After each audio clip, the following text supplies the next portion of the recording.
The keys to the future lie buried in the past.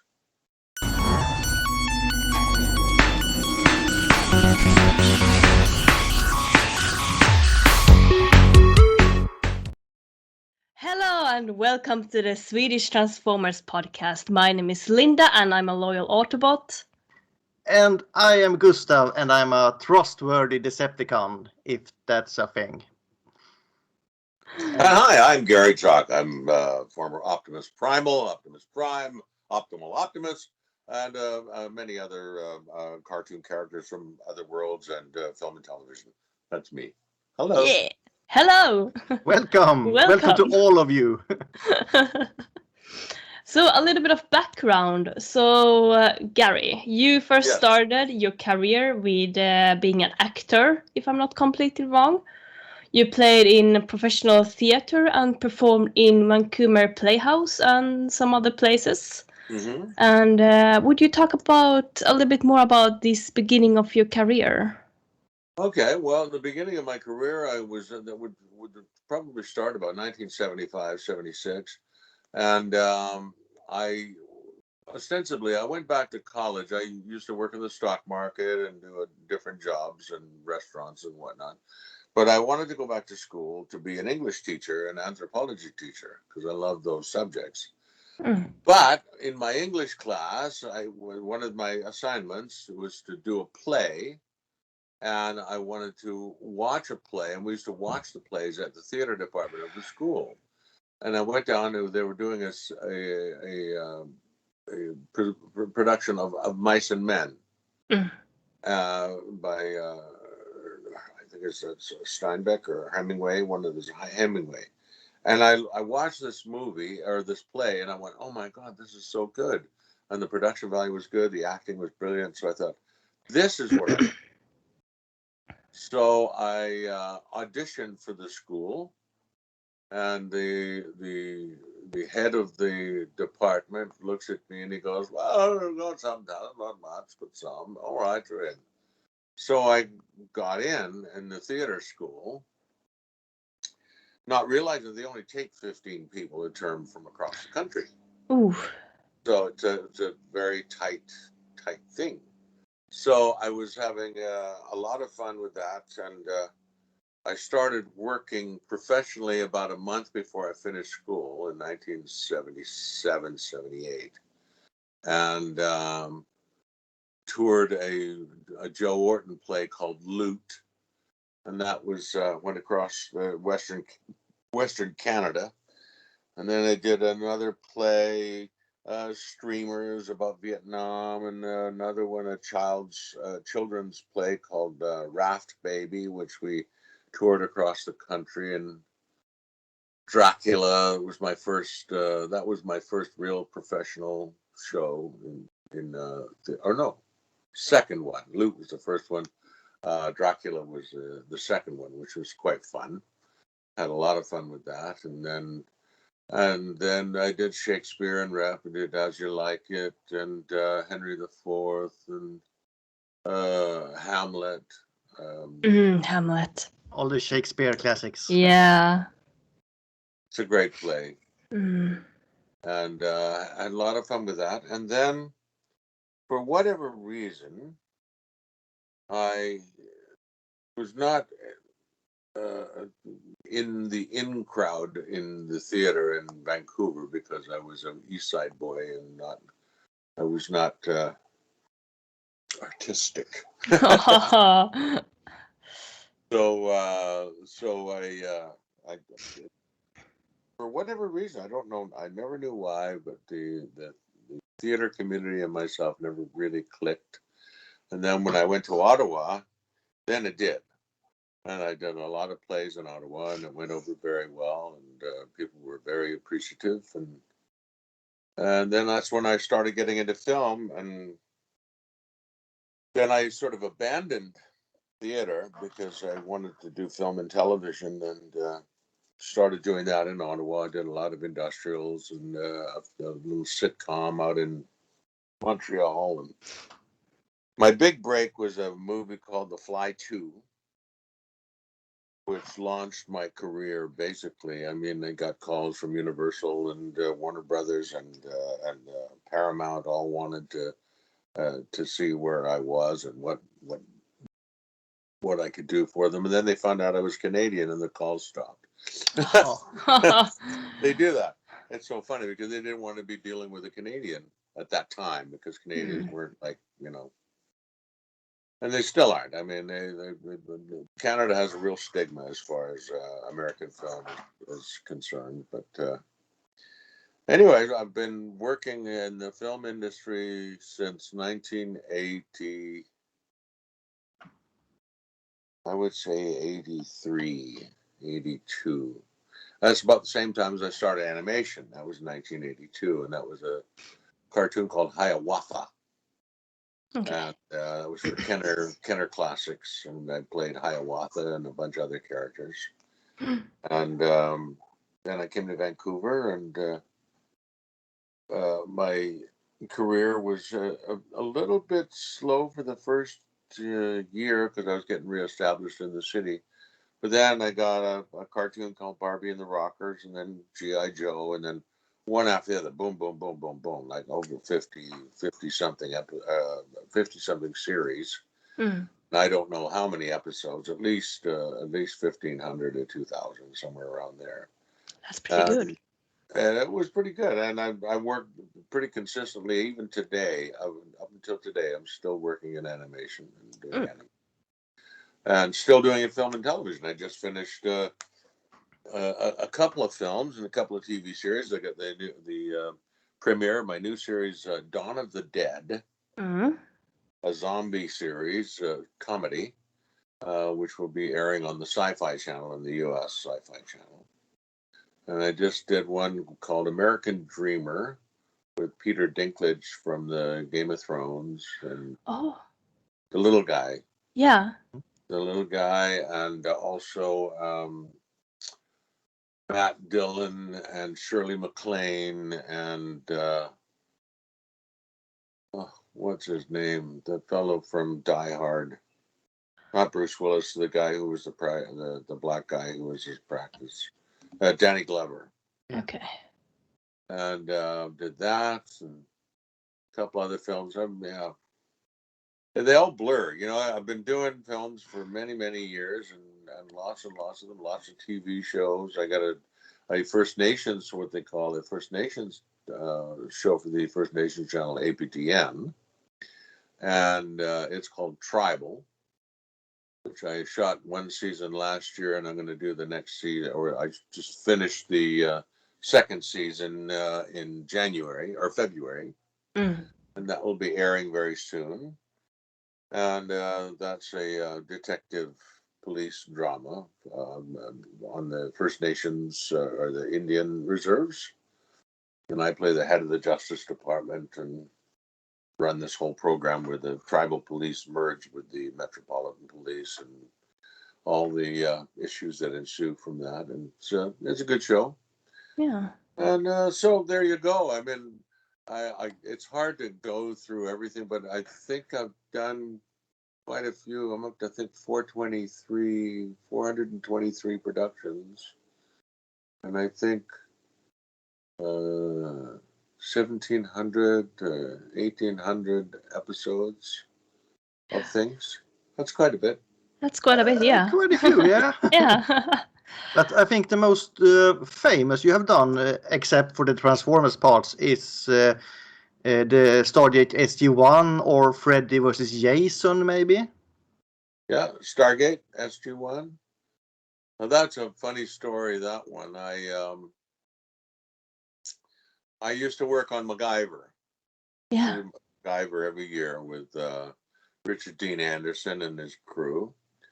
And when they started up Stargate, they said, "Oh yes, because we're going to have a part for you." And I said, "Okay." So year 1 goes by, nothing. Year 2, nothing. Year 3, nothing. Year 4, nothing. So what happened to this part? No, it's coming. It's coming. And I said, "Okay." And then I finally get this phone call from the producers and say, "Okay, we have a part for you in Stargate. It's going to be great." And I said, "Oh, cool, yeah." how's your Russian? And I said, I don't speak Russian. He goes, oh, jeez. We have this part for it, but it's for a Russian. And I said, well, thank you for letting me know, but I don't speak Russian. He says, I know. We are kidding. So we have a Russian tutor who's going to teach you how to speak the language so you can sound like a Russian. And it was this guy named Alexander Buganin. Kalugin, Alexandra Kalugin, or Sasha Kalugin, and he is a director of television in Moscow. And he was living in Vancouver at the time, and he became my coach and said I sounded like Joseph Stalin. And he came and co-starred actually on an episode of a series I did called Cold Squad. He came as a Russian detective investigating an old cold case. And they developed this sort of love relationship with my co-star, Julie, who was the star of the show, and all the things that ensued from then. So we'd worked together a few times, and he's a great guy. And I just talked to him the other day, actually, on the Skype or on the Messenger. Yeah. To say hello, and he's working a new cop show in Moscow. So that was something, but. Yeah, lots and lots of stuff under the bridge. Lots of war stories. Lots of good times. I think for the last 42 years, I've had a wonderful life. It looks so on your resume, I must say. I almost think I grew up with you. I see all these movies and I say, I've seen that. I've seen that. I've seen that. So I've never met you, but it feels like I have. I know it's so funny, and it can be very embarrassing at times. Funny story: I was in a store called Costco, which is a big box store, wholesaler, downtown. And these two big burly guys walk up to me, and the guy goes, "So, did you get your package?" And I said, "Huh? Your package? Did you get your package?" And I said, "No, not yet." And he said, "Oh yeah, well we got ours." I'll tell you what, we have a pretty good retirement benefit, and so we're opening a thing called pot stoppers, and it's a bug that you can put in your house that will kill marijuana plants, so people don't rent your house for a grow up and ruin it. I said, I don't think I'm who you think I am. Yeah. Huh? I said, no, I play a cop on TV. I'm an inspector on TV, but I'm not a real cop. And he goes, what? Oh my God. You're old squad. We thought you were one of our guys who just retired. I'm so embarrassed now because they were both retired RCMP officers. That means you did a great role. Yeah. Oh, I did. Yeah, I had I'm really good at playing a cop apparently, because I was doing a show called Blackstone in Edmonton, which was another First Nations. I called it Sopranos on the Reserves. It was about organized crime on the reserve and everything. I played the deputy chief of police for Edmonton. And we used real police as extras or backgrounders at the police station. And I was in the office, and one of the scenes, I'm reaming out this guy for not doing what he's supposed to be doing.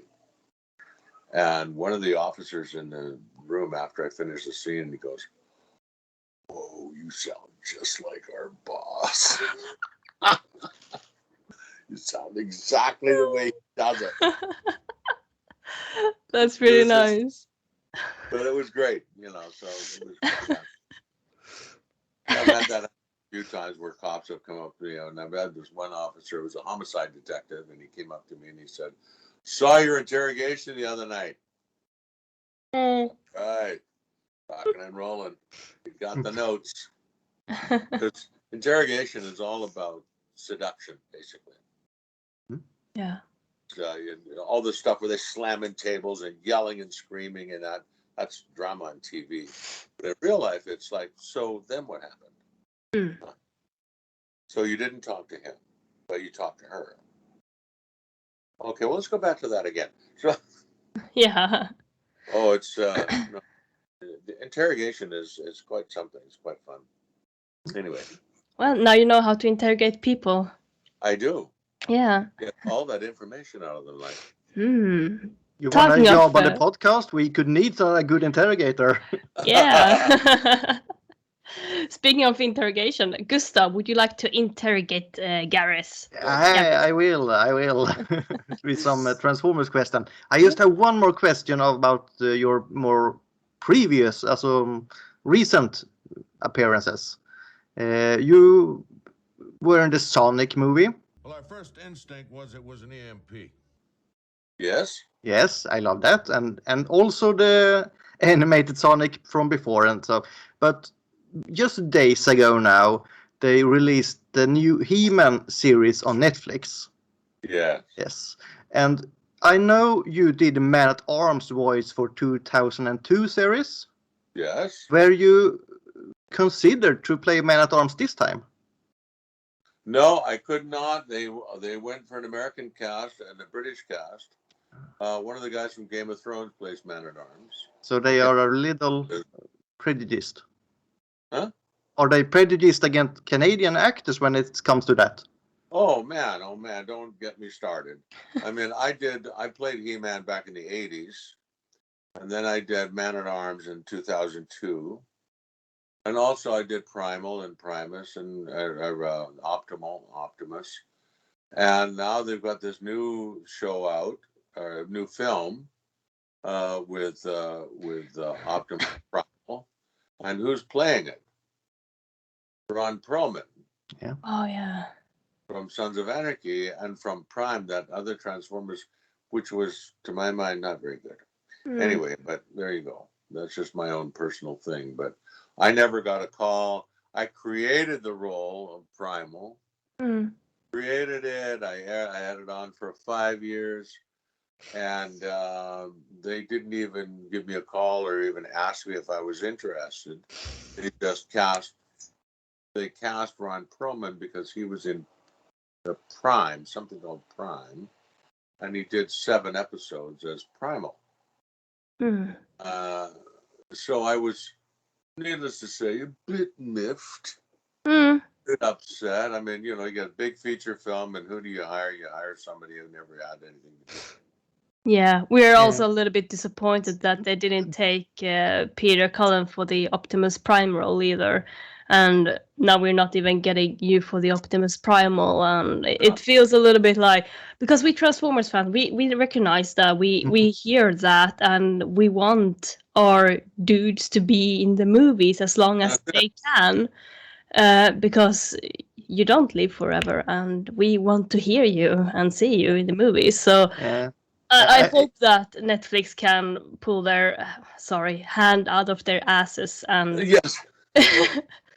Well, that was also for the new upcoming cinema movie, Linda. Yeah. That's. But there's an upside to this, and the upside is every time that meme comes on the web, on the internet or Instagram, where they show Ron Perlman, every time it comes on, there are like 10 to 20 people who come on and go, why isn't Garry Chalk playing this role? Garry Chalk is the guy. He's the guy. So it's been on like 70,000 times. Yeah. And I get mentioned in every single offer. So the upside is that I'm getting all this publicity on the web. Yeah. It's been an uproar, believe me. Yeah, it's been like, it's unbelievable. I could not believe it. And it just goes to show you that these, like, sometimes I think these senior executives really don't give a shit about fans. Yeah. They don't give about loyalty to a show. I remember I did a show called Reboot. And they did a reboot, and it was rubbish. Reboot. I recognize not rubbish. that. It was just not Reboot. Yeah. These things happen. I get a little annoyed at it at times, but that's Hollywood. That's how it works. Yeah. You know, I'm so sad, but Batman. next time it will be you, I'm sure. Yeah, we'll make sure that Let it's... Ron Perlman play like Dinobot or someone. Dinobot. Who can replace Dinobot? I mean, I love Scott Dinobot. He was so good. I think everyone in that cast was great. Yeah. Absolutely. And the thing that I liked about that cast, and I'm saying I've watched the Generation 1 or some of the other iterations, but the thing that really struck me about the cast of Primal, not that I was in it or anything, their acting chops were first rate. You know, they were great actors, and they brought a lot of character and life and warmth to all those characters. Like even Rhinox, Rhinox was fabulous, and Rat Trap and Little Cheetor, they were all Black Arachnia. Yeah. They were all fabulous, Just loved listening to them. And I just found that with those there were some other Transformers cartoons that just didn't have that, I guess what you would call a spark. It didn't have that spark. Not to use a pun, but yeah. It didn't have the spark. Was missing. Yeah. And you had Scott McNeil as Waspinator. Was just great also. Oh, I love Waspinator.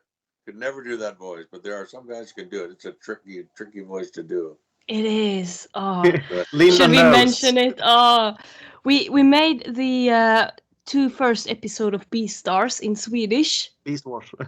Beast Wars. What did I say? Beastars. Beastars. Sorry, I've been watching Beastars. Sorry, Beast Wars. Transformers in Swedish. And Gustav said that, Linda can play the Waspinator, no problem.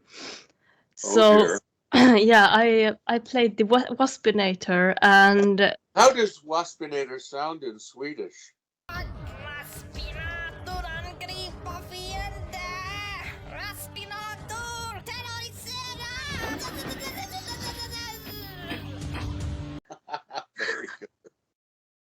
Very good. We are so proud, Linda. I heard my Optimus in German, and he goes, "So, Megatron." Yeah. So, Megatron. I never get that. Very nice. To the more of the Transformers question, it's easy to get off track when you have so much to discuss. I know.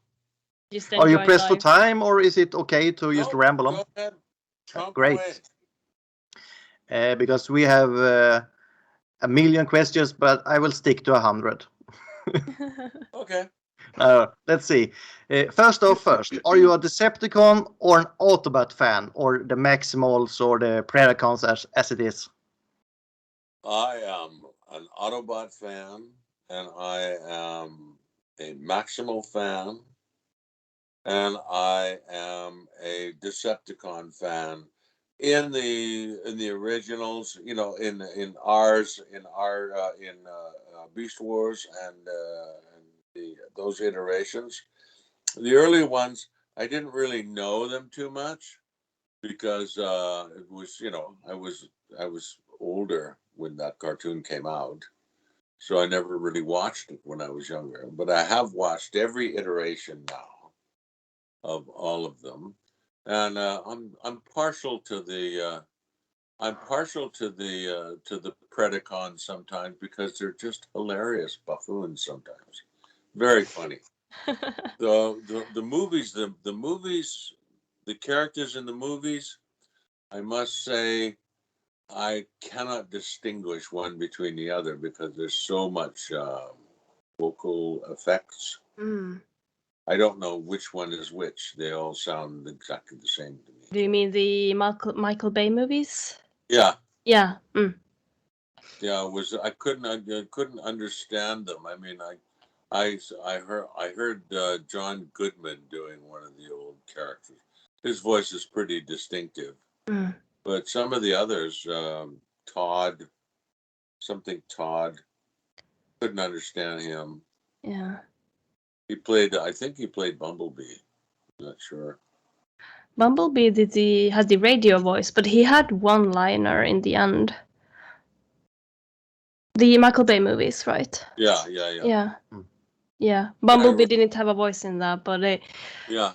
what I understood, they decided to go with a little bit of sound design on the Autobots and Decepticons, that the Decepticons almost sounds a little bit slimy to the voice, while the Autobots have a more clear voice, like They do now. They do now. But the ones that were in the movies, like the Autobots, were not too bad. They were clear. You can hear them relatively clearly, but the Decepticons were too and slimy and spitting. Yeah, And, just yeah. makes no sense to me. But there you go. I'm so fascinated. Linda, every time we bring up Michael Bay movie, she has to defend them. I don't understand this, but Linda sort of likes them. More explosions. Yeah. It's not about the Cases. explosions. Zoom in on the ass and then have an explosion. It's great. Well, my point is that I think they did some good work with the Michael Bay movies, but it doesn't have the spark. Yes, that's true. No. Well, Thank you, Garry. Because he's not a very nice man. But there you go. But he's not directing him anymore, so. Yeah. Pew. But the one thing I hated about his attitude, when the fans would go, what did it say? It said, how can you make these movies so you don't care about the characters? Transformer movies have made $1 billion. What do I care what you think? Thank you. Yeah. And to me, that's just the ultimate, Yeah.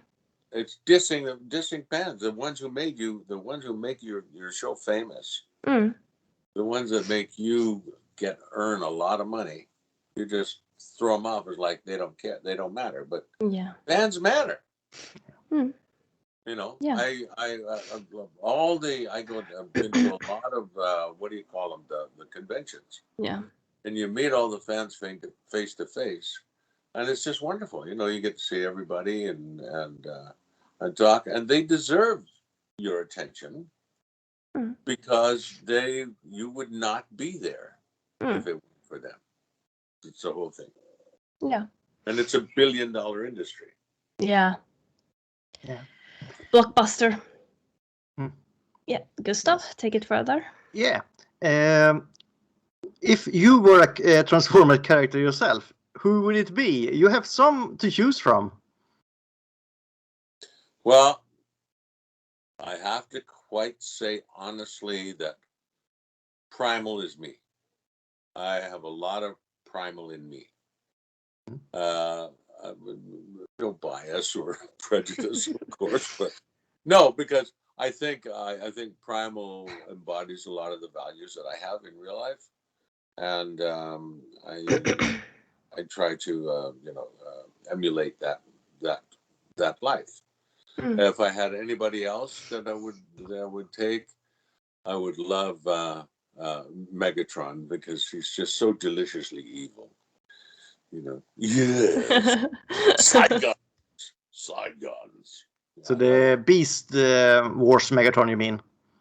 Yeah. Yeah. Yeah, the Beast Wars. Yeah, David Kaye was just a great Megatron.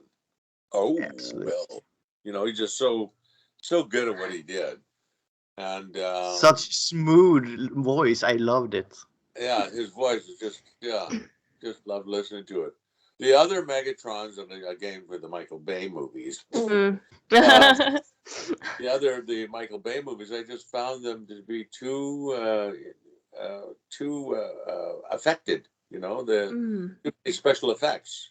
Yeah. Couldn't let them just be. You couldn't trust in their own voice, which was too bad for me. But and I really liked Megatron. I really liked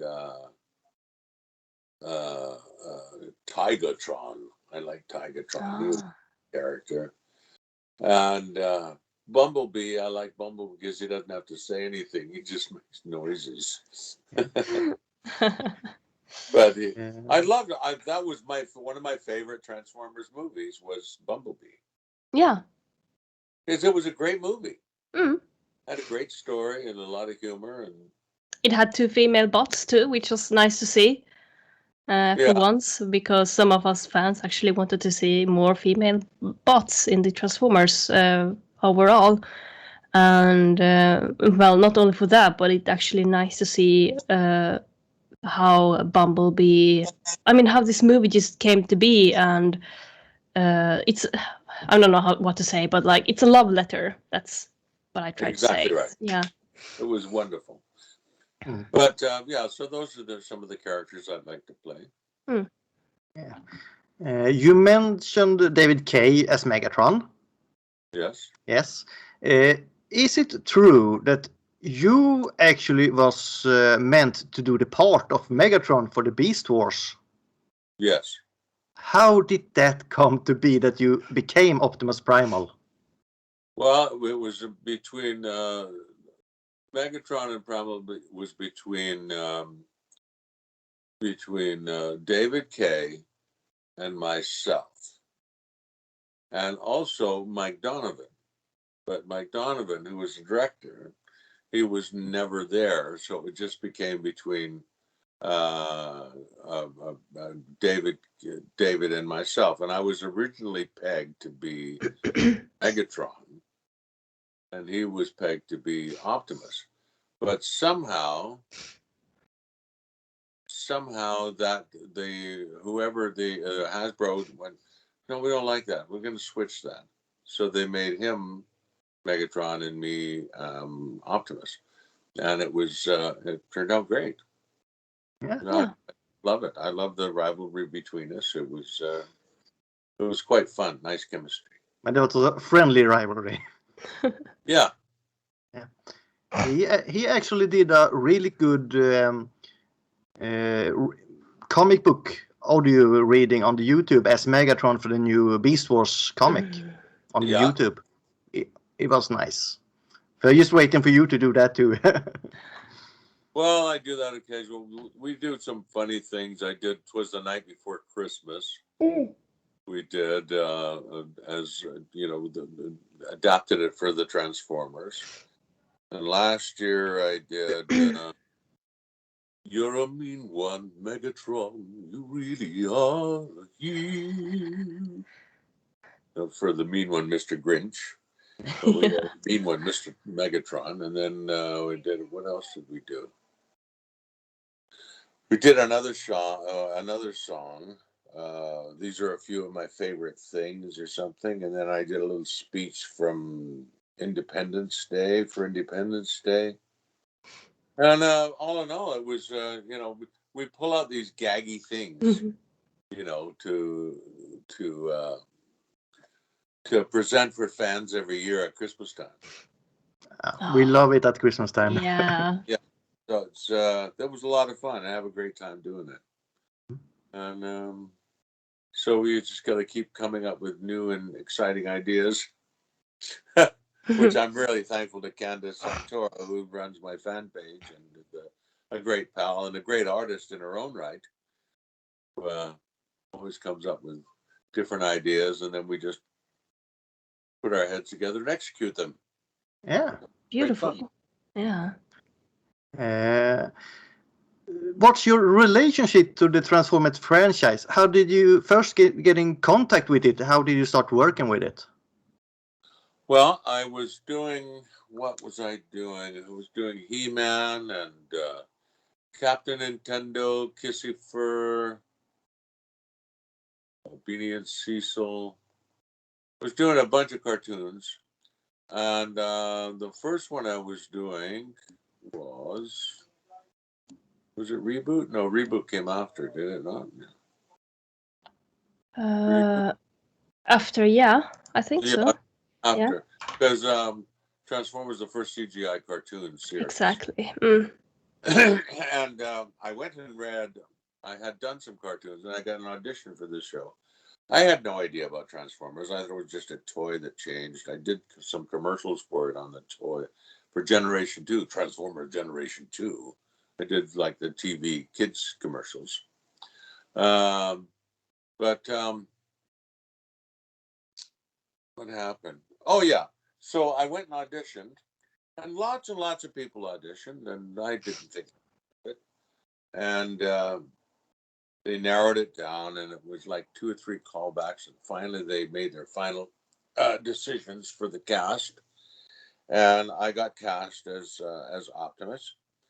And I went, oh great, another cartoon, cool, because I was doing a lot of cartoons at that time, working every day, and so we recorded this cartoon, and then after we'd been into the episodes for a while, they showed us the demo episode of the first episode, and I went, oh, wow, check this out, guys. This is amazing. This is something that hasn't been done on TV before. This is great. And I was very, very happy with the product and the outcome. But it never really struck me what kind of an impact or how widespread this thing was. I just thought it was just another cartoon, another toy. Then I went to my first convention in 1990 or something, 91, in California. And I walked in, there's thousands of people in this huge ballroom, and said, ladies and gentlemen, there's the cast of Transformers. Well, the place went insane. Went, yeah! Laughing. I went, what? And I was blown away by this. What are they clapping for? Like, why are they clapping for? Okay, yeah, we did the cartoon. Yeah, but you don't understand. It's Transformers. What? I know it's Transformers. Yeah, but you don't understand. It's Transformers. Oh, okay, because Transformers hadn't been aired since Gen 1. Yeah. And that was almost, I don't know how many years, but it was quite a few years, like 10 or 12 years or something since it was animated or redone, or 14 years. And so I, well, this is cool. So we had a great time, and then consequently did a lot of cons in America and in Europe and in England and Canada and that. And I thought, well, this is pretty amazing. But if I'd have known what a big deal it was, I would have probably blown it, because I would have pushed myself too hard to get the part. That can happen too, yeah. Huh? Yeah, and that can happen. Care. Oh, yeah. And I cared, because I'd like to get the part, but it wasn't, like a huge concern, because I had been doing cartoons, and I was pretty confident I could get something on it.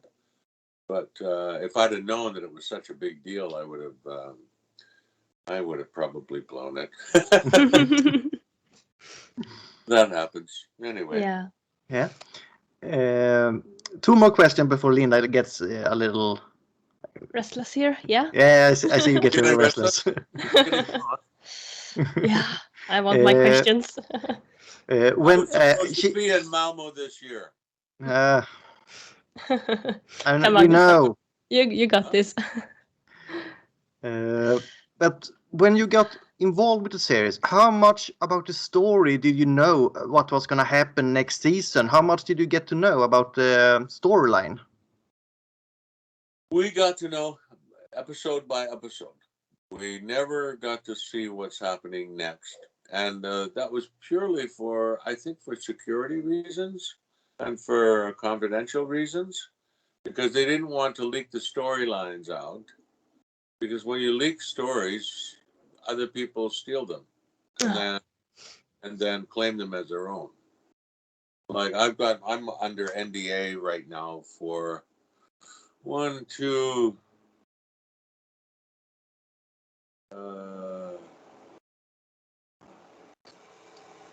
shows on NDA. And the reason why is because they just, I can talk about Day of the Dead now, so I'm not, because the trailer is already on YouTube, and you see me the trailer of Day of the Dead, so it's on already. So I can talk about that. It's a zombie series, and I play the father of the lead girl who's getting married, and then the zombies come and invade the wedding party on a golf course, and it's quite a lot of fun. Lots of fun. like really gory. I mean, it's just like dead alive. Remember Yeah. that Living Dead? Oh yeah, living. Oh yeah, those zombie movies. Yeah. The one that I made Peter Jackson's movie Dead Alive. It's kind of like that. It's pretty funny. But that was good. The other two I can't talk about. One's a cartoon series, and the other is another cartoon series. So I just got a missive from them. Well, there have been some leaks in the blah blah blah, and we must encourage you not because you have signed an NDA. And I said, I don't leak. And she said, we know you don't leak. But some people have leaked storylines, and it's not good. Yeah. Of course. You can get into a lot of trouble and lose a lot of money. So, yeah. So I don't talk. Now I'm just curious about one thing here. As we was talking Megatron, how would it have sounded if you were Megatron in the Beast Wars?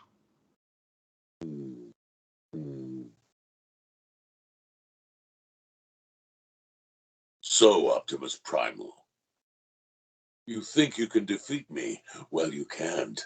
No. I mean, yes. This is good. It's beautiful.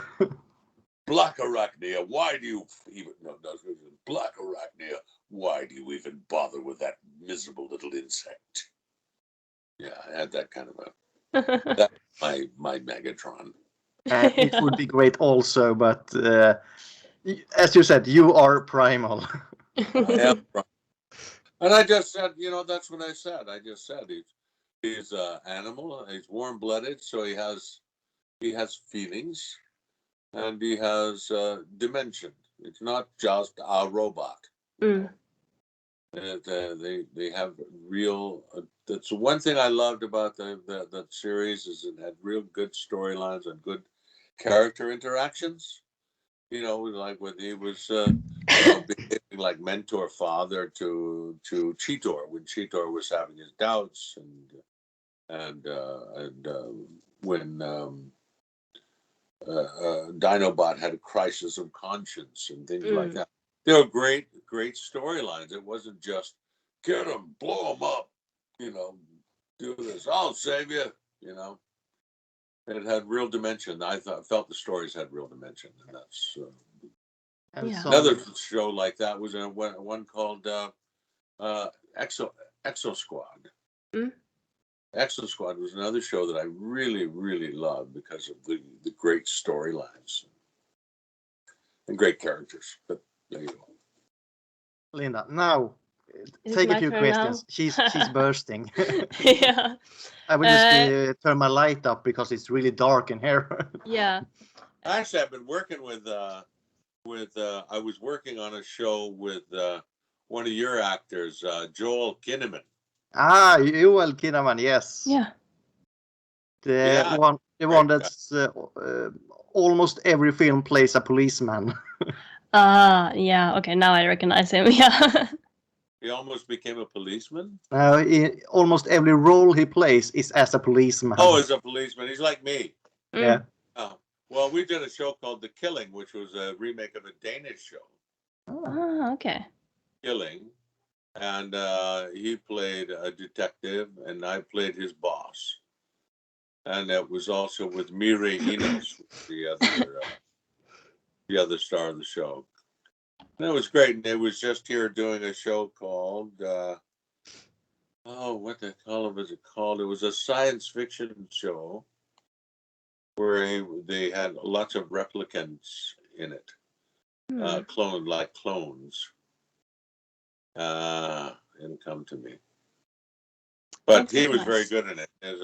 He's a great actor. I love it. I love that guy, Joel. Very nice. Yeah. Nice. All right. Going back to the questions. Yeah, do it. Yeah. So, Garry, when you get a character, how do you decide how to play the character, or do you get a list of how they want you to play the character? Like if they want you to have a powerful voice or a more slick voice? Well, it's like this. They'll give a direction. They'll say his voice is as old as time. It's raspy, breathy, but exuding a underlying strength that belies his appearance. Yeah. Thank you so much. How can you describe a voice like that? Isn't that a little bit Who overkill? knows? But they do. think of what's his face? The Welsh actor Anthony Hopkins. Mm. It's a combination of Anthony Hopkins, Liam Neeson, and Robert De Niro. Okay, that's pretty tough. Yeah. No, but for actual the voice, that's the mindset that you want to get. Are they emotional? Are they hot? Are they stoic? Are they wooden? Whatever, you find that. But what I do is I look at the physical part of the character. Okay, are they big, small, thin, reedy? Who got a lot of weight to them? Jowly, not jowly. And then just because even though they live in this fantastical world, they still have to adhere to physical law, laws of physics. So if I have a thin, reedy voice, I'm going to be, a big booming voice is not going to come out of a throat like that big, So you just look at that, and then you take on the emotional aspects of the character and what they do, and are they heroic? Are they villainous? Find out how the character laughs, and you find a lot about the character. With a character like Optimus, because his face is covered, you don't really see a facial expression or lips. You just see this. I would just have to rely on the different qualities. What are his qualities? His integrity, honesty, loyalty, caring, compassion. He had all these things, strength, and try and imbue your voice with all those things. When you're talking to your enemy, you try and reason with your enemy rather than just go, "I hate you." I'm really starting to dislike you, but we can make this work out. It's that kind of. It's so you imbue the voice with the character, and so that even though you can't see a facial expression, you can hear it. You can hear that this character has these qualities, and that's what we did, and that's what I do with every character I play, and it doesn't matter if I'm playing a good guy or a bad guy or whatever the hell it is. No good guy thinks they're a bad guy, and no bad guy thinks they're a good guy. They don't. No bad guy thinks they're a bad guy, and they always think that they're the good guy. So I always play the evil character as a good guy, and his evil comes out of his nature. So because he doesn't believe that what he's doing, or she doesn't believe that what they're doing is evil, it's just necessary. This is what I do, And what happens is you get a character who's evil. And I've played a few villains in cartoons as well. And what happens is you get a character who you care about because that character has some dimension. It's not one dimensional. It's not just flat and boring. I mean, if they don't believe, if that character doesn't believe what they're saying, then you, on a subconscious level, you don't believe them. So their pain is your pain. Their laughter, their grief is yours. It's all there. It's just intrinsic to the character. No character says, "You know what? I'm going to be evil today." No, they go. right on. That's what they do. And that makes for a much more interesting character and for a character that you care about. Yeah. So, do you have any advice for an aspiring voice actor? For aspiring voice actors, my biggest advice would be sing. Yeah. Be a singer. Because the thing about singing teaches you or gives you the opportunity to discover the range of your voice. From the low to the highest of the high, and learn how to read, learn how to get, the story off the page. We sit there. The mini submersible was barely a few fathoms below Nantucket Sound's blue-green waters, and Austin was already having second thoughts about diving with Zavala. His misgivings had nothing to do with Zavala's skill as a pilot. There was hardly a craft in, on, or above the water Joe couldn't operate. It was his off-key singing. God-awful. Do you know any other songs? I'm taking audience requests, he says. How about singing Far, Far Away? Oh, ha, ha, ha. It's to bring that character alive on the page right away. So learn to read and comprehend and just remember that 75% of what you do is acting skills. 25% is what you do with your voice. Yeah. Yeah. The other thing, I'll do one other quick thing is, if you're going to do a funny voice, because people say, "Oh, I can do funny voices. I do funny voices all the time." Everyone can do funny voices. Everybody can do funny voices, but can you do that funny voice? Can you play Shakespeare in that funny voice and make it believable? Yeah, actually, one fun thing when I was warming up for the Waspinator voice in for the Beast Wars in Swedish. I tried to sing Swedish songs as if I was Waspinator, so apparently I did that right. It sounded terrible. That's funny. That's hilarious. I demand you upload those now, Linda. Never. I never recorded them. I would love to hear a Swedish song sung by Waspinator. I guess I have to do it then. For you, Garry. Oh, you're getting pink now. Pinker. Yeah. My life is over now. The sun? Sorry? You get some sun today? Me? No, I'm just getting red. I can't help it. I can't help it. I'm sick, that's why. I'm overheating. Yeah, right. Yeah, okay. No, besides my blush. Did you sit down and watch the Beast Wars when it came out, or did you watch it much later on? I watched it when it came out, and I was very excited by it. It was quite something to watch, and I was quite proud of it, as I said.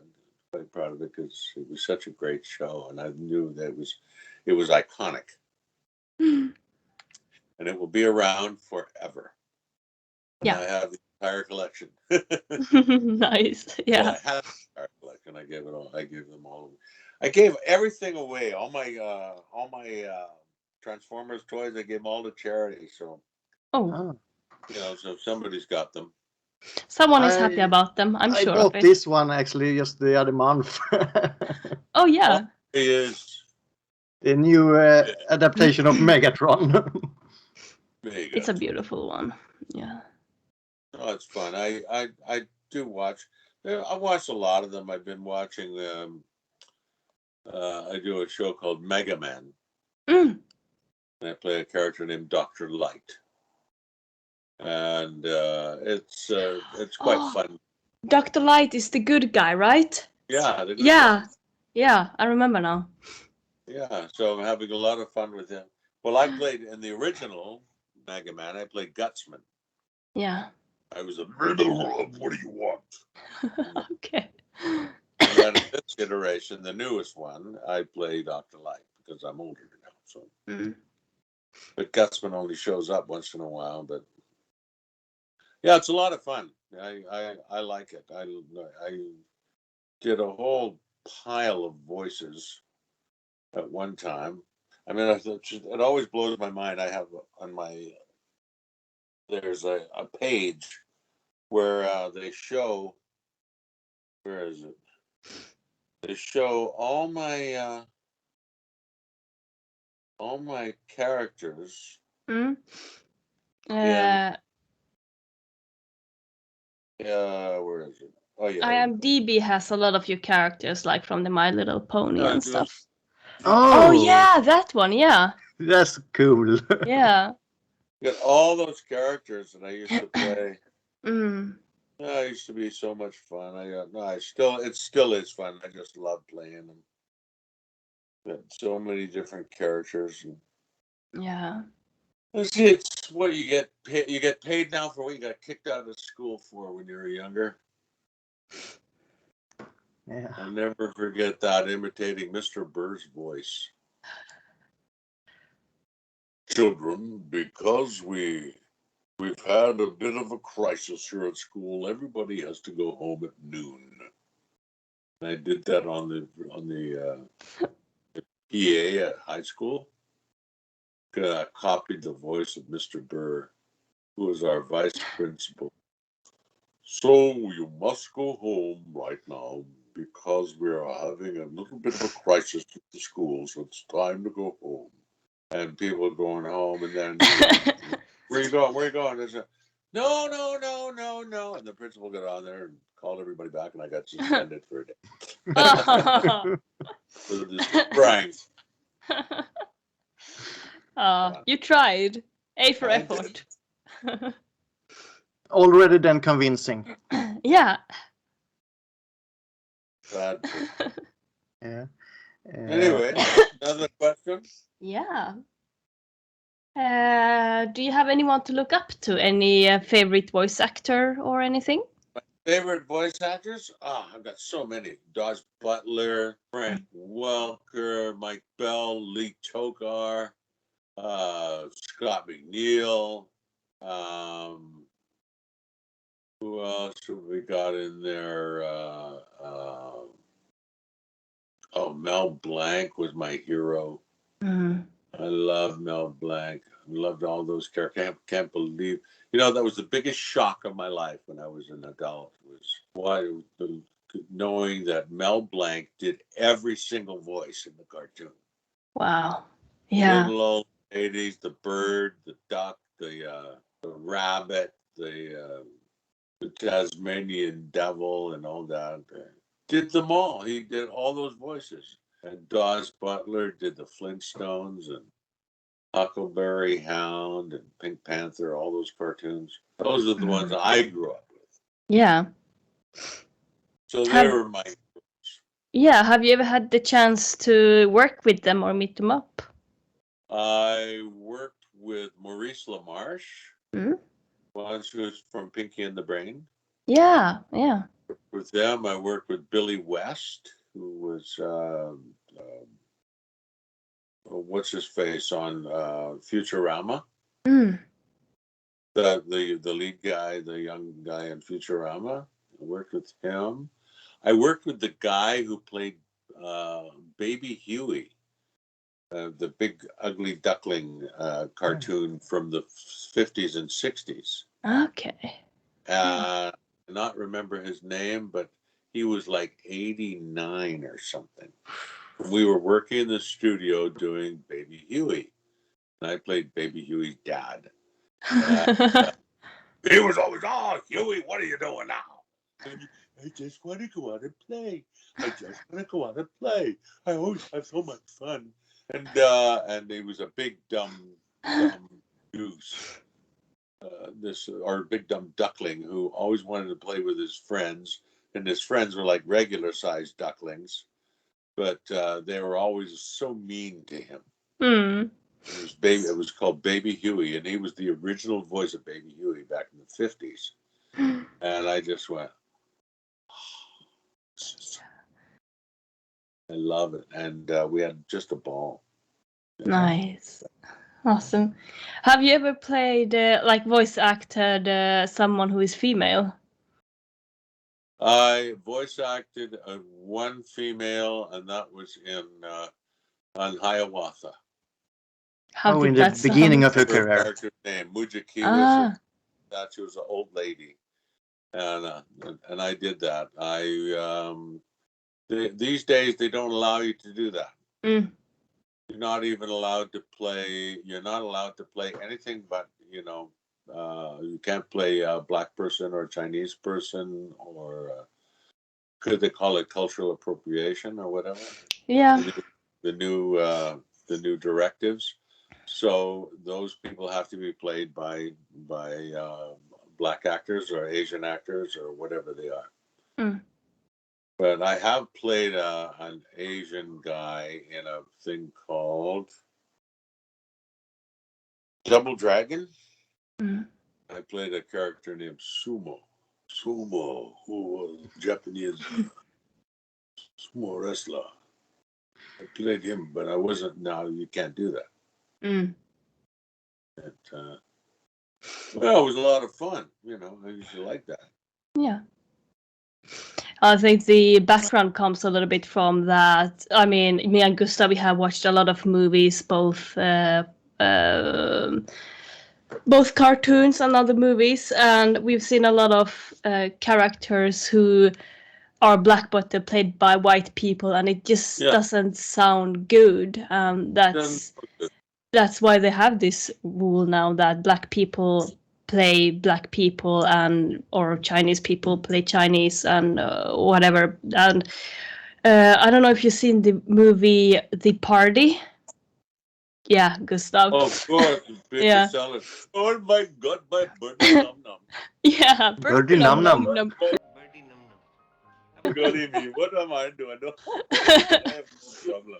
Yeah, and it worked back then, but today, at least for me and Today it's Gustav, so it's frowned on. it, Completely frowned on. yeah. You can't have that anymore. Mm. But I have a video coming through my brother. I'm just going to decline for the moment. There we Yeah. go. Yeah, what character type do you prefer to play? Well, I prefer to play generals, dads, Cops. cops, Transformers. comedians, Yeah. transformers, hippopotamuses. I played hippos. I played. The yacht at the My Little Pony. Huh? The yacht at the My Little Pony. Oh yeah, Prince Rutherford. Yeah, yeah. I will stop being Exactly. my little ponies. I remember that. Yeah. One of my favorite characters was a werewolf named Harry Mm. on Scary Godmother. He goes, "So Scary Godmother, I really like something delicious to eat, and you have so many delicious foods for me." He was so precious. Everything was just so precious. So desperate. That was a great character. King Hippo was a great character on Captain Nintendo. Mm. Excuse yourself, you pig. Yeah. Don't come in. I'm not decent. Like that. There's some good fun characters. I like fun characters. Yeah. And yet you almost every time get the role of a person in authority. Always. And it's called, what do they call it? They call it gravitas. Mm. I have gravitas, apparently, that a lot of people don't have. And you can see it. I can see it when I watch I just watched a movie last night, and there was a detective in it. He was a young detective. What was it called? Not Hannah. It was something like that. But he was a young man. He had no weight, and it looked kind of silly. It looked like he was trying to be a tough guy, but he wasn't a tough guy. Because tough guys don't try to be tough; they just are. They just are, you know. And when you're a policeman, you don't try and be stern and all this. You're just a person, you know. But you have weight behind you. No pun intended. I'm losing it. No. But you have weight, gravitas. Yeah. And that's why they cast me all the time as these, you know, people in authority because of that. Yeah. I know. Wild. But I want to be funny. No, you are. I'll tell you something. I went into an audition once and a producer there, and I said, "Look at you guys, come on. You're always casting me as cops or generals, as this and that. I want to be something else. Could I be like an English teacher or a doctor or something like that? Why do I have to?" And they go, "No, you look like every cop I ever knew. So you're playing a cop." And that's what it was. And they just said, "You look like a cop." Well, you kind of do. Huh? You do. Well, I kind of do. But inside, I'm not a cop. I'm a comedian. I'm a musician. I am something else. I'm a Shakespearean actor. I am an actor. I like to make people laugh. Ha ha. No, but that doesn't work. Oh. They said no. But when I do comedy, it's actually kind of funny because I like comedy. Yeah. I'm like Leslie Nielsen. I'll probably be old and gray before they go, "Hey, you know, he's pretty funny." That can be funny, I thought, but you know, well, we'll see. But I always play those authority figures, yeah. Yeah. Yeah. What do you do? Yeah. Move forward, I guess. I mean, there's only one way, and that's forward. Well, it's you know, I'd rather be typecast than no cast. Yeah. So yeah, what sort of relation are you building with these characters that you play? Or does it maybe? Oh, does it? What sort of relation do you build with these characters that you play, or does it depend who you're playing and how much you care? No, every one of the characters that I do, I have a pretty strong bond with. That basically I just imbue a little bit of or inject a little bit of me into every character that I do. Yeah, do that. But I don't think there is a character that I don't care about because, well, quite frankly, they're all fun, and I enjoy them, and I'm just thinking of characters that I did not enjoy doing, and quite frankly, I can't think of one. Them all.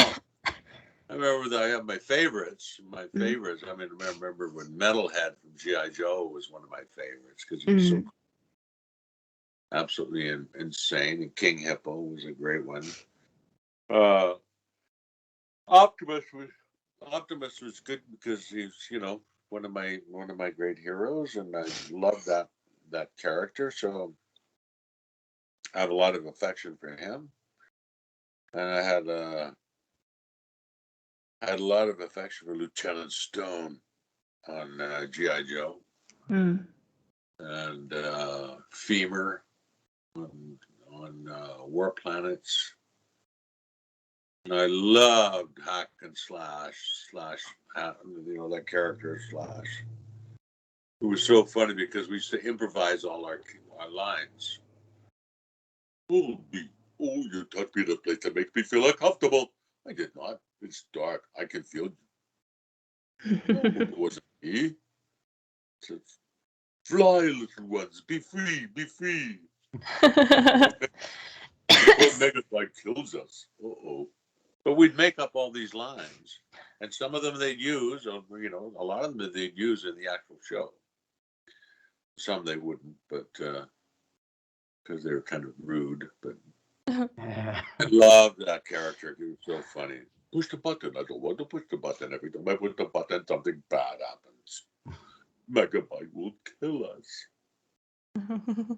Yeah, Rounder from Sonic the Hedgehog. That was a fun character. Dr. Robotnik was a fun character. Yeah. I liked him. It was odd doing that movie.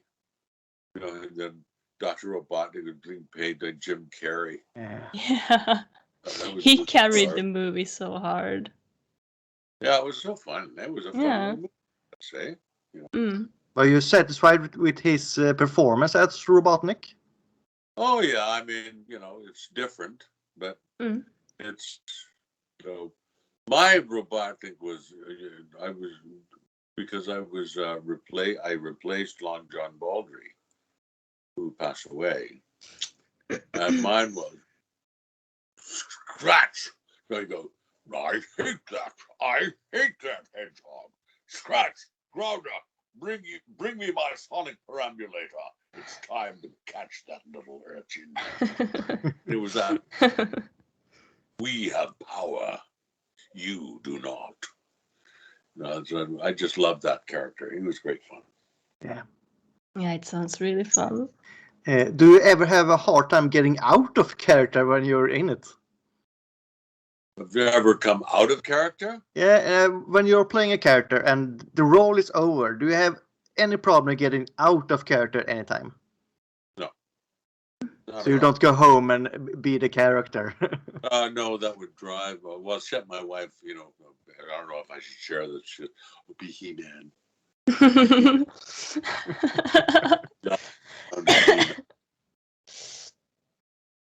And I say, you know, time travel is only make believe, but we can learn from the past. Until next time. Yes.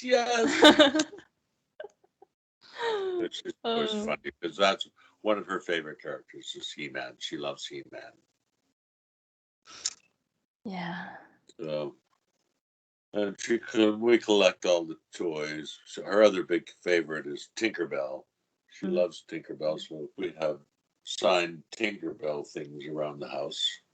We have a Tinkerbell lamp, Tinkerbell picture frames, little statues of Tinkerbell around the house. Tinkerbell prints. It's maddening. This Tinkerbell is everywhere.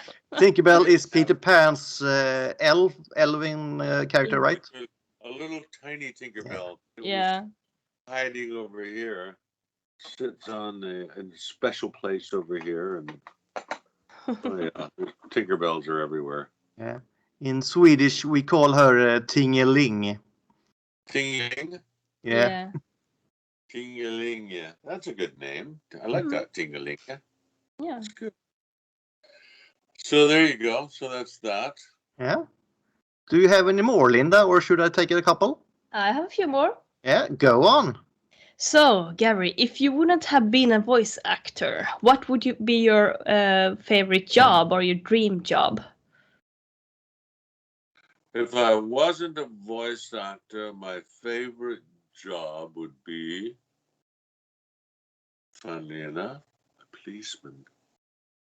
I had an offer. I used to work at the Justice Institute, and I had a standing offer from the Vancouver Police Department.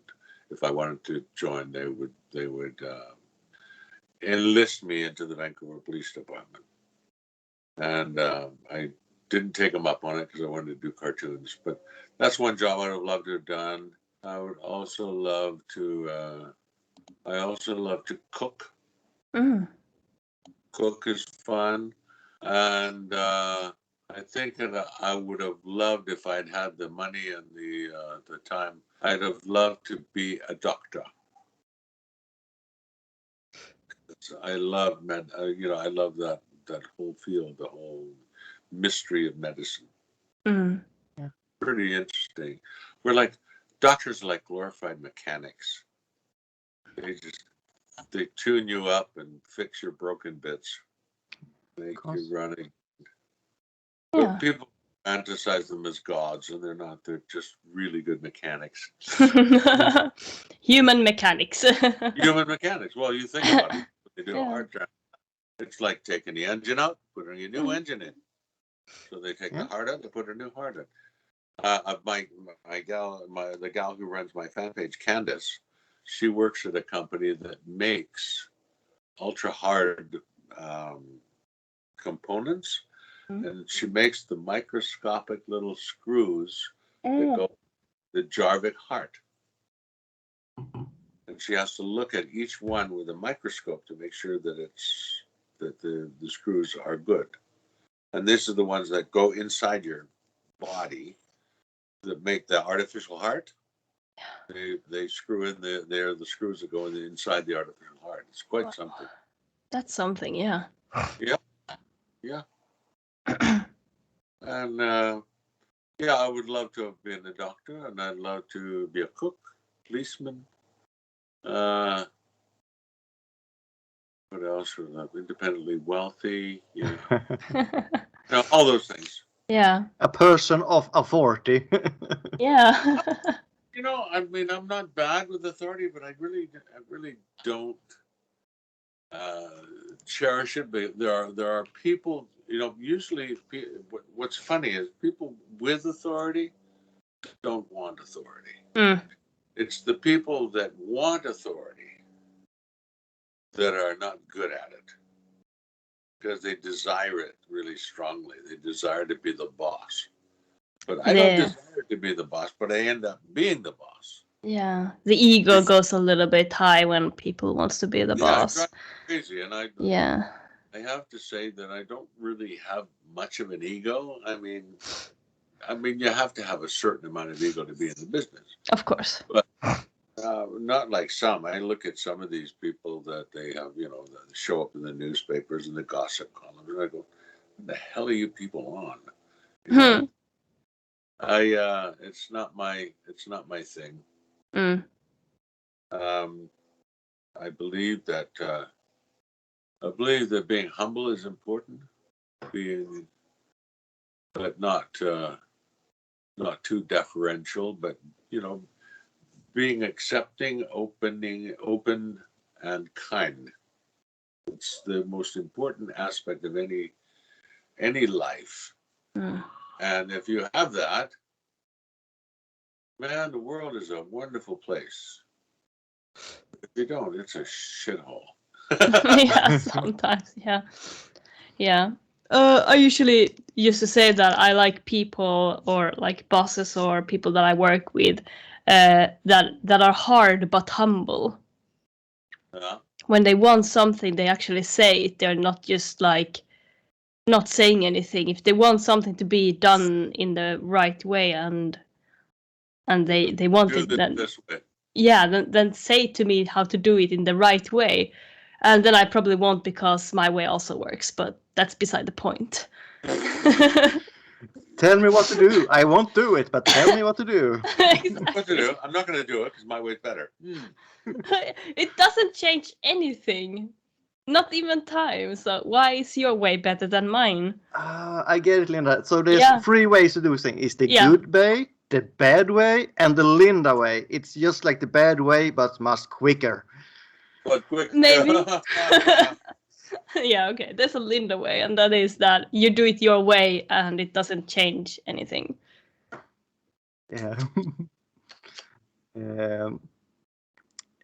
Going back a little bit to the Transformers question, after the Beast Wars, there was the Armada series where you were Optimus Prime, not Primal. How did that come to be? Do you have to audition for that, or was it a given role, as they say? Oh, they gave that to me. I didn't have to audition for it. They just gave it to me. That was the prelay or the ADR series. Yeah. Did you? That was fun. I enjoyed that. Did you have to think twice about taking that role? No, I mean it was. I was as a rule. I don't like to. I don't like to do. What do you call it? ADR. Because I'm just trying to mimic somebody else's performance, but in a different language, and it just sort of comes across as not being genuine. And for that reason, I didn't like it too much. So yeah, I get it. But it was still fun. I still had a good time with it. Yeah. But excuse me, I'm just gonna put my leg up. Yeah, no problem. I was stormy. Um, I guess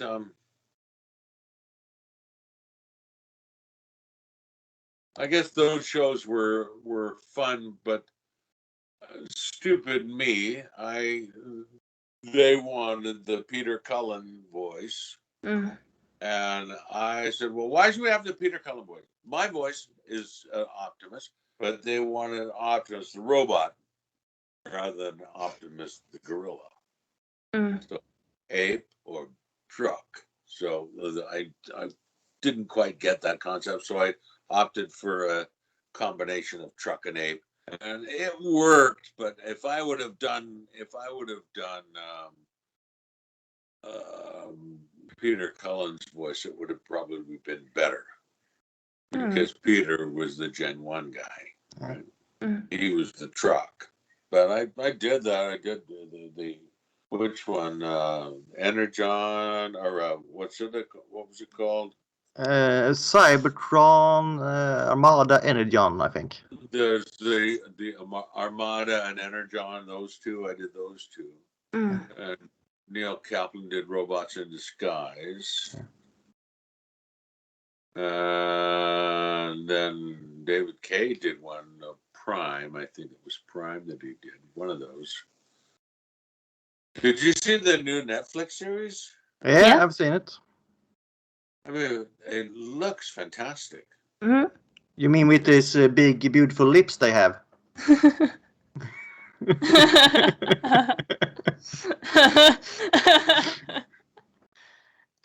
The lips are What fine. were they thinking? Yeah. But I liked everything about it except the voices. Or I think they really gave them a, what should I say, a harsh. You must play a very dark character in a dark world. So they kind of overdo it a little bit, I think. But Yeah. getting a little too dark. Well, I think what it was is that the pauses between lines. Every character has that pause. It's so slow. It was like, what should we do? Maybe we should walk over there. Okay, but where is he? I don't know. Why do you have these massive pauses between lines? And it was really hard to distinguish. Everybody was trying to be cool, and every voice was that, that cool, low, kind of dark voice. But why? Bring something to this. Bring it alive. I just found that the pauses, I don't think so much it was the actor's fault. I think it was mostly the director's fault. Yeah, I think so too. Like it really felt like all the pauses were in the same way, that he directed every character to have this big pause that maybe is supposed to like sound dramatic, but instead it sounds just stupid. Stupid. Especially when every character, especially when every character sounds the same when it comes to the toning or like the singing of the pronounce. I don't know how to explain it, but it sounds like everyone are speaking the same way. It's an old thing and it's an old actor thing. Mm. When you have a bunch of people in a room and they're not seasoned actors, what happens is one person sets the tone, the speed and the style, the tone, and everybody in the room copies that tone subconsciously. They're not even aware they're doing it, but they put themselves in the same rhythm and tone as the person they're listening to. So what happens, you get a bunch of people who are all sounding exactly the same, rather than going, like, if I'm speaking really slow, well, what do you think I should do? It's like you build the dynamic within the thing, the pace. But the pace and the tone, everything was exactly the same because they all bought into each other's pace and tone. We're doing Transformers. We're doing something dark and cool. So let's do it dark and cool. And I'm Yeah. like, it's not dark and cool. It's Yeah. no. I can't hack on it. I'm not going to hack on them. I just It's fine. those are viable criticisms, I think. Yeah. But if one or two characters was like that, it would be okay, but not all. Yeah, you can't have all of them be like that because there's no dynamic there. There's no Exactly. Yeah. there's no I buy sense that. of what's going to happen next. But I like the storyline. Yeah, the storyline is fine. The animation was fabulous. The storylines was good. Yeah. Also, the little relationship between Optimus and Alita, which is something we rarely see, actually. And I enjoyed to see there. Also, that they mentioned Alita 1 as Ariel, her first name from the G1. That was really nice to hear. But yeah, I actually hope that Netflix can do more with the Transformers and bring more fan-made, not fan-made, more stuff and hire right people. Thank you. Well, it's just like as I said, I watched the first season of the new Netflix one.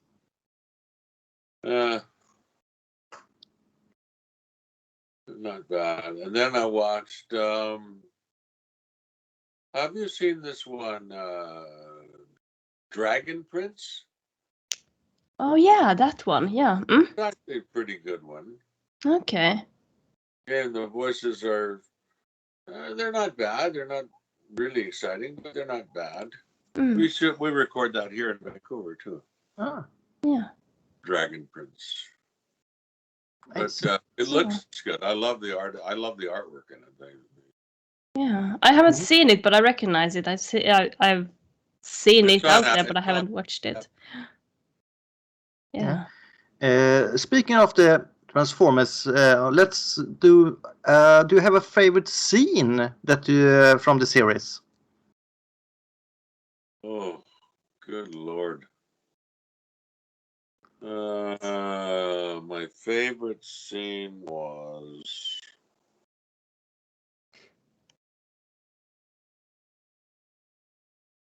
the scene with me and Dinobot when Dinobot is coming around to come to our side. That was a great scene. The death of Dinobot was a great scene.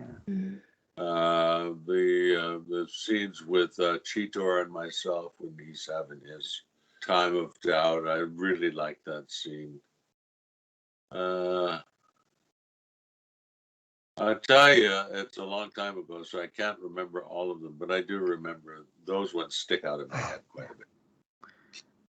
One scene I remember deeply and still gives me nightmares. Then it's when Transmutate dies. Which one? When Transmutate, the weird robot, when he dies. Oh yeah. That face never leaves my eyes.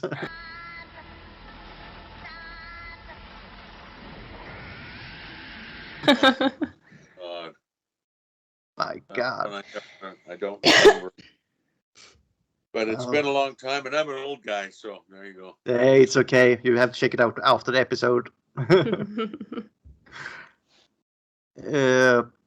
Let's see. I think we will do our guest question now, Linda. What do you think? Oh yeah, it's time for the guest. We actually have two that is really appropriate for you. We have a tradition here that the last guest will ask the next guest a question. Okay. So we have a couple of guys actually here that will ask you a question. First up is Eric Burnham, the writer of the ongoing comic Beast Wars of IDW. Yeah. So let me just split my screen here with you so you can get his question. 1 second. Let's see if this... There he is. Can you see?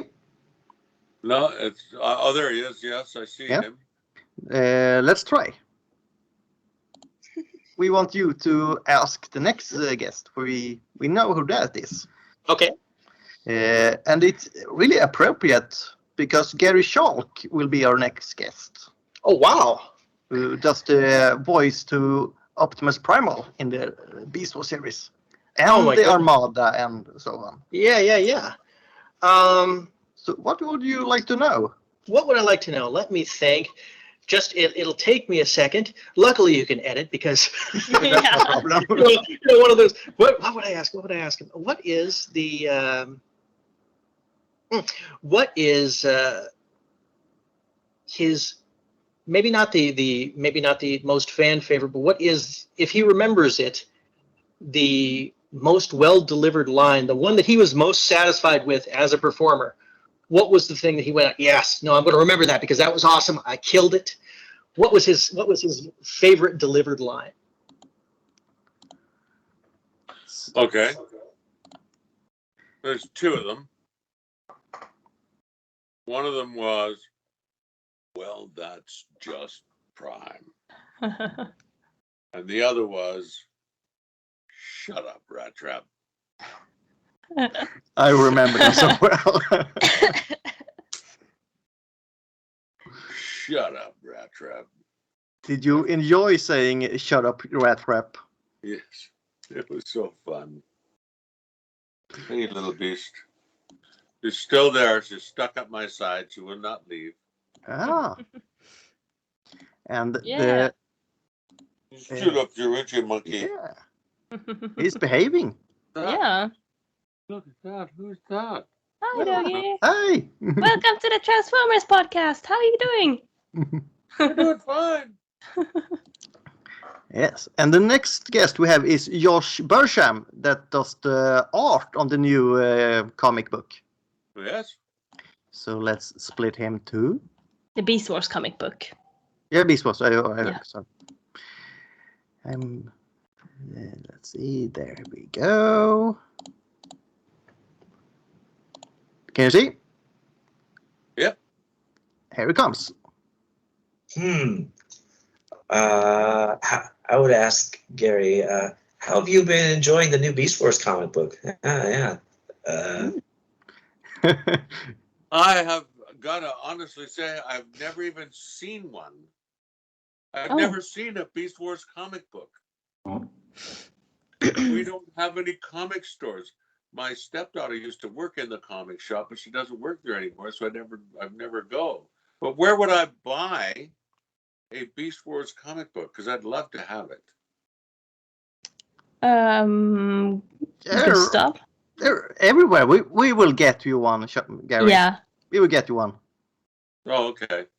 Well, yeah, because I've never seen one, so. We'll make sure you will. We make sure we will. I will buy 2 copies. I will send you both, and you will sign one for me, and you keep the other. Okay, fine. Sounds good. Yeah, great. Sounds fair. Winning. I know my stepdaughter has some. Maybe I think she might have some. I don't know where they are because she was because we are a my wife's ex was the head of Hasbro toys, or the production company that made the show was his company. So it's like we have the original Bible for Reboot. All the original character drawings and the story Bibles and everything from the very first. That there's only one. I think there's another one hidden somewhere, but we the only one, I think. Yeah. Cool. It's a production, like a production Bible. It's a big binder like this. It's full of all the original concept and all that. Nice. Oh, I would love to see one of those someday. Pretty cool. Yeah. And it was sitting in the garage. I said to my wife, "What the hell is this doing sitting in the garage? it's damp in here. And she goes, well, I didn't think so. No, wrap it up. Climate controlled. Yeah, just you don't want to wreck it. Yeah, no. Mm. Yeah. Another question that is maybe you can answer, maybe not. Will we see more Transformers of you in the future? Of me? Yeah, will you be performing? I don't think you will be seeing more of me as a Transformer, but I don't know. I mean, that could happen this year, or maybe not ever. I will be going to a convention, I hope, in October in Baltimore, and I also hope in April in Sweden, in Malmo, and that's about all I know at the moment, because everything is in flux because of this stupid plague. But I've got a few new TV shows coming up, and couple of movies, they're coming up, which is pretty exciting. And other than that, not much. My new cartoon series, you'll be hearing a lot of me in that, but it's definitely not the Primal voice. But it's something else. I'll give you one line. That's all I'll give you. Ready? There is only one kind of monster, children, the dangerous kind. The dangerous kind, you say. Oh. That's it. That's all you get from me. Oh, that's Okay, we are satisfied. That's good. Yep. It's gonna be a lot of fun. It's a character that I love doing, characters that are a bit off the wall. He's a bit off the wall. So I think you'll get a kick out of it when it comes out. It won't be coming out. I think will be coming out in the spring, or maybe the fall. I don't know. No, I think the spring. It'll be coming out in the early spring, or just in the new year. But it'll be a lot of fun. Worth waiting for. Yeah, so it'll be worth waiting for. It's a good. Yeah, that's all I can say. If we go back to your career, and you can recommend one thing you have done, what would it be? Well, if you could get it, I would recommend watching Tribal, the series Tribal. It's a series that's on APTN in Canada. It's a First Nations show, a co-production with APTN and Prairie Dog Productions, and it features a largely First Nations cast with a European cast. And it's a very well written, well presented, and well acted program to my mind. And I think some of the best work I've ever done. And that'll be coming out in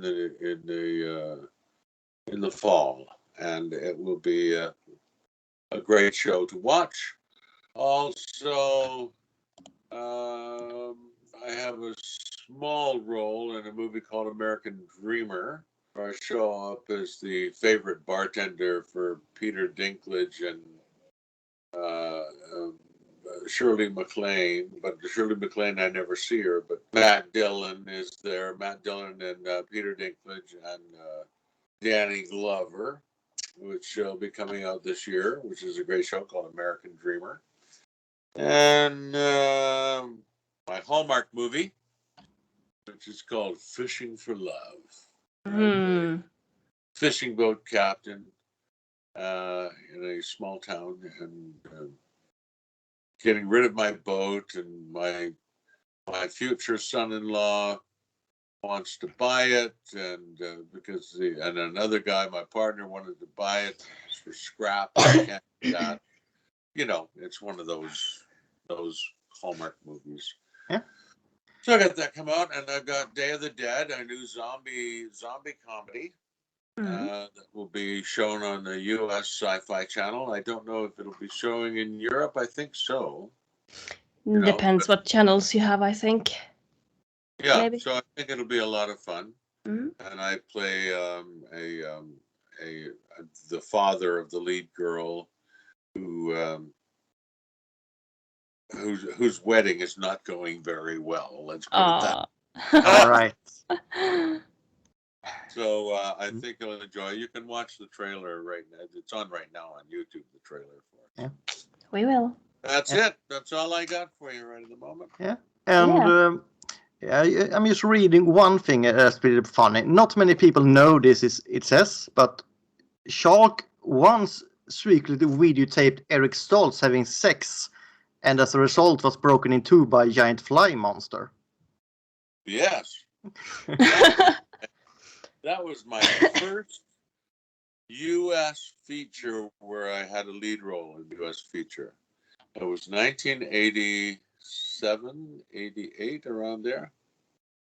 And that was my first lead in a feature film with Eric Stoltz, who was a nice fellow. I really liked Eric, but a pain in the ass sometimes. He ripped the last page out of my book because I called him by his real name rather than his character. But that was probably the most fun I ever had working on a feature film because it was just a lovely cast. Daphne Zuniga was in it, and Eric Stoltz, and who else was in there? Frank Turner. There was a lot of great people. William Taylor. A lot of great people in it. It was and Chris Wallace, the director, who also did all the special effects. I still am in contact with him. He lives in Oregon now, and he still makes. He's the guy who made the Gremlins. Remember the little Gremlins? Yeah, of course. I watch it every Christmas.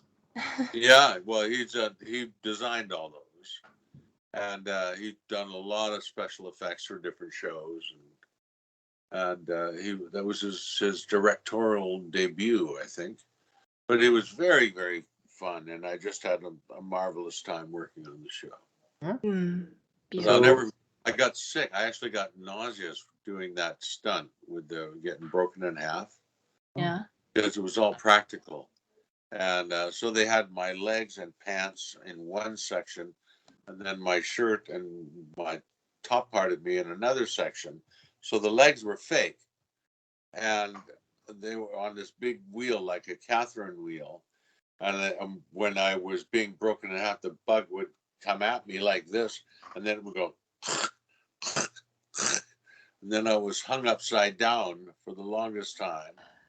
And I'm lying there. I'm going, oh, Jesus, gonna get me back all day. And then they finally got me off of the machine. And I took 2 steps and I threw up all over the floor. Oh no. Oh, I got so sick because I was hung upside down for so long. yeah. And if you look really closely, when the bug has got me in its clutch and is choking the life out of me, I'm going, how come I never get any goddamn love scenes? You got the love scene with a bug, so it's fine.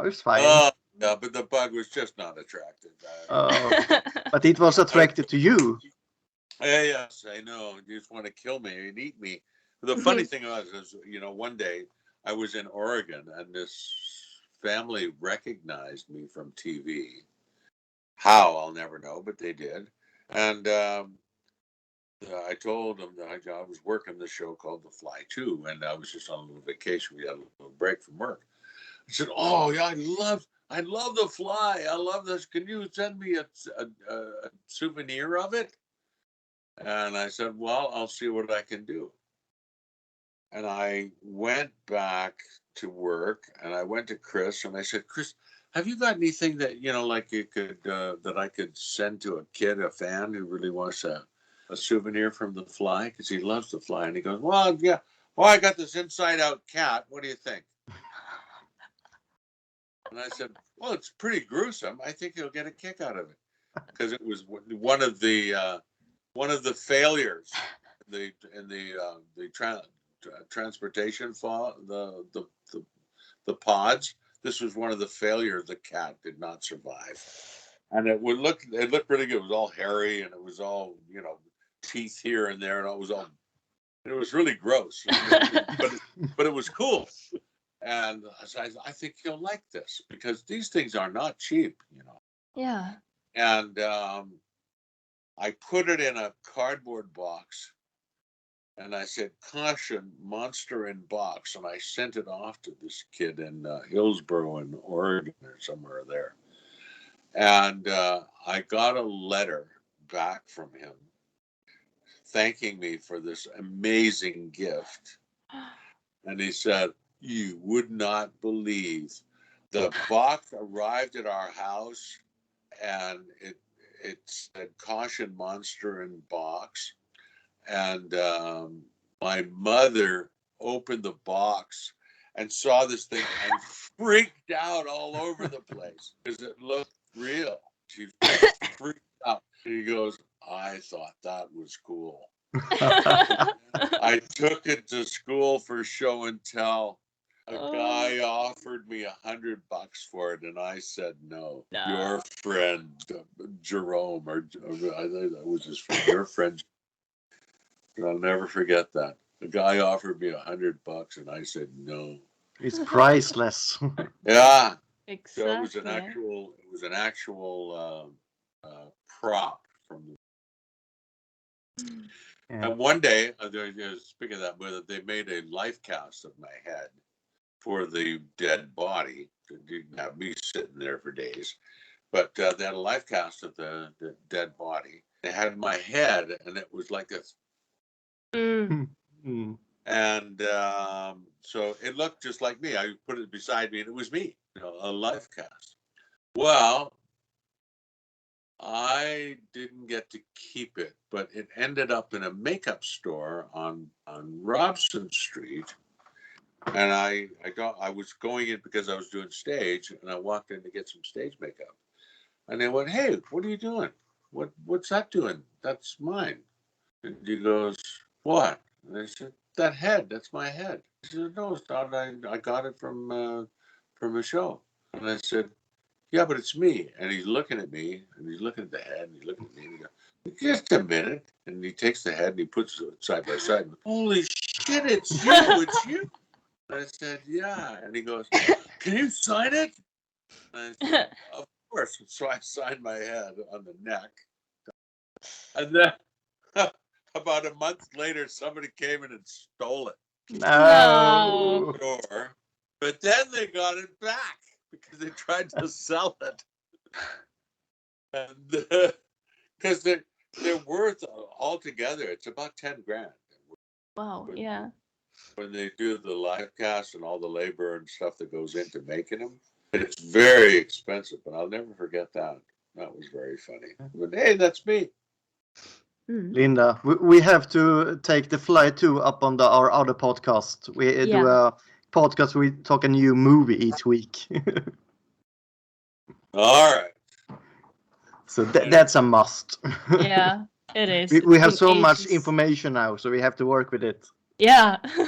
Yeah, well, I'm glad. Do you have any more questions? I mean, yeah, just the ending. Linda, do you explain the ending? Yeah, the ending is usually that in the beginning of the podcast, we have a quote called Linda quote, but since we have you as a guest here, I leave my quote to you to play out. That will be in the beginning of the podcast. So would you like to give us a Transformers quote to act out? yes, I can do that. Yeah. Ready? Yeah. The keys to the future lie buried in the past. Ooh, deep. Nice. I thought it was gonna be maximize or something that. No, that was one of them. The keys to the future lie buried in the past. Maximals! Maximize! So powerful. We love it. So nice. Thank you. But Thank you. Welcome. That was pretty much it. Yeah, it was long, but very great having you. Yeah, we appreciate it. Was really fun. Really enjoyed it. Yeah, I hope you had fun. Oh, yeah. Always do. We will keep you posted, and I will bring you the comic book. Well, thank you so much. Yes. All right, you guys. Well, you have a wonderful. Oh my God! It's like, what is it now? It's 10 o'clock. 10 o'clock. Yeah. It's 10 o'clock now. So Well, Gustav, yes. say it. In Get to the bed. You yes. kids. So I will just say, till all are one. May your Till luster all- never dull and your wires never cross. I missed it. Say it again. May your luster never dull and your wires never cross. Thank you. Till all are one. Well, I hope. Till all. See you guys. Have a See ya. wonderful day. You Same. too. Take care. Take care. Bye. Bye. Bye.